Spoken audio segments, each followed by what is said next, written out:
Hi, good morning. This is Vicky here, morning coffee, and I thought I would have my little blog of a chat, and so we can talk about topic of interest that we're going to talk about today is a little bit of maybe a controversy. We're going to talk a little bit about empaths versus those that would be more of narcissistic types of personalities. And now for me, and those who know me understand that I basically do not look at anything that could be a negativity in another. I see everything as a divine gift. And for those who say to me, so explain this. And so let's talk again about the laws of the universe. So this is a big belief system of mine that basically everything is about the laws and the laws and the dimensions, and between the laws and the dimensions, everything else just works in tandem. And so when we look at the laws and what is going on in tandem, we're looking at balance and harmony. So when people look at balance and harmony, their perception is basically not too much of this and not too much of this. So whenever I go and explain how I see things, it's basically the negative and the positive is always in the same form of a magnet or the stick.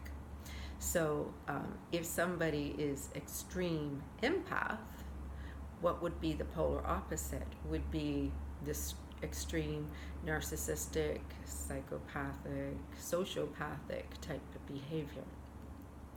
So I'm not going into different forms of mental illnesses. I'm just stating is we always receive, or seems to appear, of what we need to heal. So everything in the world that ever shows up is a process of our own healing.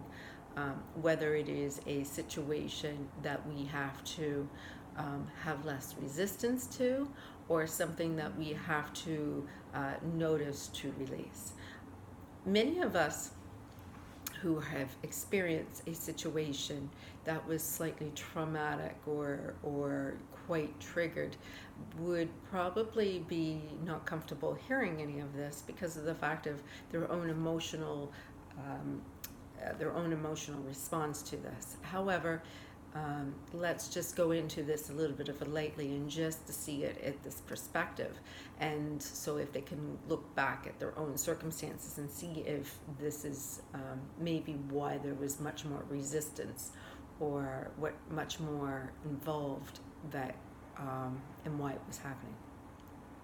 So when we look at what truly an empath is, we have a couple of different versions. Now, an empath really, truly is something that many people are using the terms quite freely. And the difference of what an empath is and what a mystic is are two different components. What we have as common is people who have an overextended chakra. And so when we look at the chakra systems, and for those who are not familiar with chakras, I have another video on that. So just as a slight, explanation, your second chakra is your sacral chakra, and your sacra is basically about how do you feel outside of yourself. So when we're dealing with situations where we're reactive or receiving, it's about feel. And so when we have an overextended chakra, those happen quite frequently from those who have had childhood trauma, or if we've had some kind of situations where we had to be a little bit on our guard. It happens quite frequently with those that had to tune their senses, to say. An example would be such as someone who comes along and it cannot see. And because he cannot see, his sense of hearing and his other senses are enlightened and brightened just a little bit so that they can be a little bit more aware of their surroundings. So when you diminish one of the senses, all the other senses kind of amplify.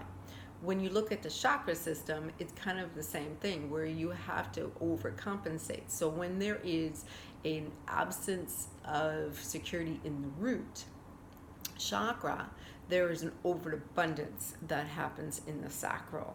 And so what happens is the sacral is where we go and feel our way out. And so it's not that we become more feeling than others, but what we need to do is, how do you feel? I need to feel, how do you feel? Because if I don't know how you feel, I don't know how to feel safe. So for us who seem to have that overabundant chakra, who is trying to feel out your sense. So that's why there's many different people who are walking around saying, oh, I can feel the other people's emotions. So this is the thing. The difference between an empath and a mystic, a true mystic would be able to connect in all the chakras evenly, right? They can feel your pain, but not in your emotional pain, as much as they can feel your physical pain. They can feel your emotional pain. They can also understand the power and the empower that is taking place. They be able to measure the unconditional love. They would be able to go into all the depths of your chakras, into the point that they can see your level of, without going into all the depth of all the 12 different chakras, it's inactivated. But they can really understand you in different ways that you wouldn't even see yourself. Empaths that just be able to sense and feel is truly usually because an overextended chakra, and it causes the imbalance with their power, and it causes some imbalance with their stability, and because of the imbalance in those chakras, it causes them to not go through life so comfortably. So those who tend to be the empath tend to be the wounded soldiers who are trying to go and fix everybody's way. However, they are neglecting to taking care of themselves. That's when we receive those lovely people who show up in our world to try to create balance. When life is delivering you something that does not seem to be a pleasant surprise, it's usually typically delivering you a gift in disguise. And the only way I can state how that is this.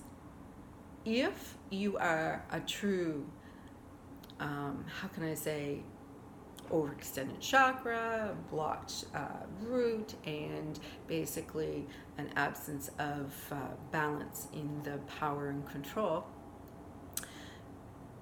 we tend to have the narcissistic, psychopathic type people who show up. And when they show up, they're there to show you something. It's not for you to react, but it's a common reaction to do. But when they come, observe. This is natural for us to react. Instead, sit back and observe. First, take note. How do I feel in my stability? How do I feel in my changes that I'm going through? Do I feel that I am grounded in support and stability, and where I am materialistically, and where I am in my life, and in my abundance, and in the things that I have. Then you look at the other option is, how is the empowerment and the power and the control working out? Am I in a job where I'm being dictated to and seem to, no matter what you do, lacking your power? Are you in a situation where you are endlessly loving others and no one is giving you, not the unconditional love, like unconditional love, it doesn't matter how the other people feel, but there seems to be needing to be a balance of that emotional connection. And if that is seeming to be really one-sided, that's when you see all the imbalances taking place.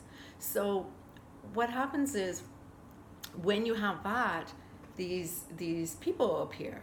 And so when you look at them as the gift, it's because of the fact they're here to show you, just like that. It's not a red flag. It's saying, hey, what do I have to balance here?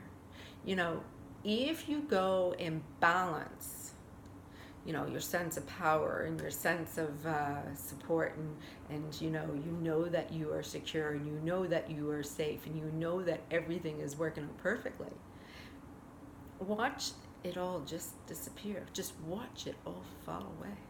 It just happens. It's just like magical. It's I can't explain it. So each day when you wake up and you just allow yourself to fill with light, and what I do is I look at, do I feel safe and secure and stable and abundant and grounded in my space? Next, do I feel that there is an emotional connection where I am emotionally being able to freely feel my emotions, and that I don't have to hide, and that they are sharing those emotions with me as well. There is also then, how do I feel that there's an imbalance in my power? Am I feeling that I have those maybe trying to control me, but I'm also controlling them? There is that balance again. And then we get into the emotional heart with unconditional love, and that is basically a different that's where the physical merges in with the spiritual. So when we get into that place, that really needs to make sure that this is all in a stable working environment. So that's why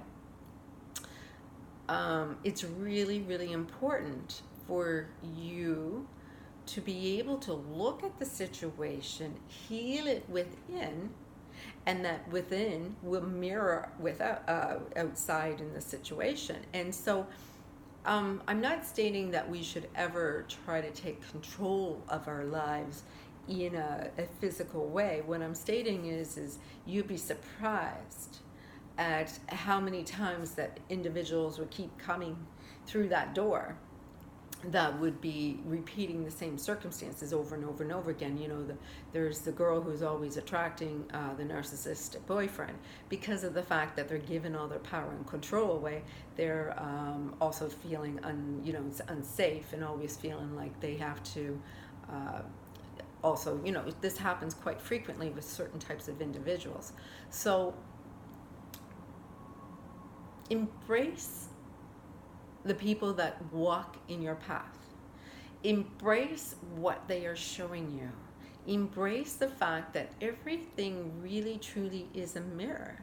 And when we see something that we do not like, it's because your inner being is saying, there's something in balance here. And so by being more observant and not getting personally involved, you'll be able to look at the situation in a way to be able to create a sense of release, to allow more of what needs to come into play so that you can have that balance.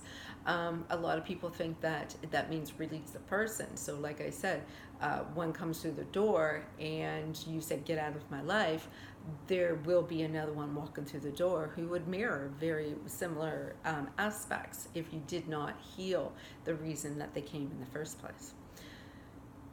With that being said, there are many other factors that could be contributing to that, depending on certain factors. If you are not able to find it's easy to get into that sense of stability or the abundance, or if you're having troubles with the power because of the fact that some of the trauma or some of the trials and tribulations you have experienced. But that is a reason for the path. So for those who may, want to talk further, more than happy to give me an email. If there's another topic you wish for me to talk about in my morning coffee, you are more than welcome to send me some of your suggestions or some questions that you may have. My website is www.loveinthe12thdimension.com, and there will be lots of free advice that you are more than welcome to read and take in, and or contact me for more one-on-one or workshop sessions. So I'm going to leave you now for today and say, may you be filled with love and light.